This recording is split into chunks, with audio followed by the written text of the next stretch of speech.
This is Psalms 91, God's shield of protection. We're on chapter 18. God rescues me from trouble. Sorry about that. I will be with him in trouble. I will rescue him. Psalm 91, verse 15. The fourth promise, to rescue from trouble those who love the Lord, is found in the middle of verse 15. It is a well-known fact that human nature cries out to God when faced with trouble. Men in prison, soldiers in war, people in accidents, all seem to call out to God when they get in a crisis. Even atheists are known to call on God, on the God they don't acknowledge, when they are extremely afraid. A lot of criticism has been given to those last resort prayers. However, in defense of this kind of praying, we must remember when one is in pain, he usually runs to the one he loves the most and the one he trusts. The alternative is not calling out at all. So this verse acknowledges calling out to God in trouble is a good place for a person to start. Yes. If a person has never felt danger, he never thinks about needing protection. It is the one who knows he is in imminent danger who will appreciate and take the words of this psalm to heart. Of all people, oh snap, I didn't mean to do that. Of all people, military personnel seem to be faced with the most critical dangers.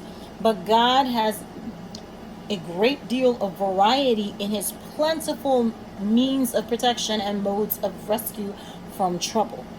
This verse reminds me of a story that had been handed down by tradition.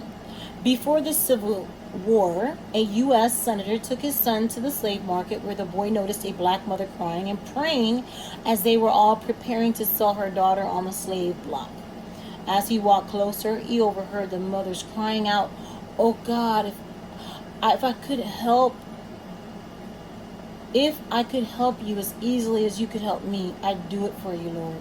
The young man was so touched by the prayer, he went over and bought the girl off the slave block and gave her back to her mother. God answers our prayers and rescues us in so many different ways. I'm so thankful he is creative and not hindered by our seemingly impossible situations. But we have to ask in faith and not confine him to our limited resources. Oh dear.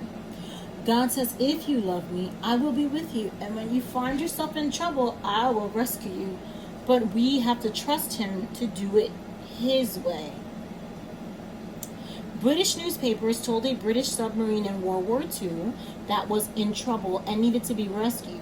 It lay helpless on the ocean floor. After 2 days, hope of raising her was abandoned.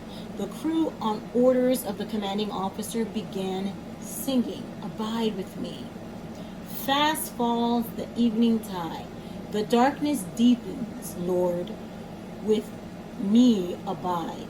When other helpers fail and comforts flee, help of the helpless, oh, abide with me. The officer explained to the men that they did not have long to live. There was no hope of outside aid because the surface searchers did not know the vessel's position. Sedative pills were distributed to the men to quiet their nerves. One sailor was affected more quickly than the others, and he fainted. He fell against a piece of equipment and set in motion the submarine jammed surfacing mechanism. Crying out to God delivered these men when there was no hope, and God used something as simple as a hymn and a pill to get the submarine back to the surface and safely to port. When you pass through the waters, I will be with you, and through the rivers, they will not overflow you. When you walk through the fire, you will not be scorched, nor will the flame burn you. That's Isaiah 43:2. Isaiah 43:2. Our son, Bill, saw the rescuing power of God when he found himself in serious trouble after attempting to swim across a lake that was much wider than he calculated. With no strength left in his body and having gone under twice, Bill experienced the all sensations of drowning.